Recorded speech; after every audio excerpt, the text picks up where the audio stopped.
আজকে এক শ্রেণীর মানুষ বাংলাদেশে পহেলা বৈশাখের একটা মূর্তি পূজার হারাম অনুষ্ঠান করেছে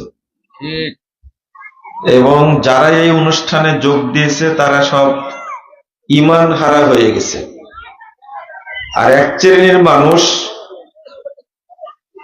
ব্রাহ্মণবাড়িয়ায় একটা মসজিদ ভেঙ্গে দিয়ে পুড়িয়ে দিয়ে তারা আহলে হাদিস মসজিদ লুটপাট করার উৎসব পালন করেছে। এটা অত্যন্ত দুঃখজনক, মনটা খুবই ভারাক্রান্ত, দুঃখিত। মানে আল্লাহর ঘর মসজিদ ভাঙ্গার চেয়ে বড় পাপ আর কিছু নাই।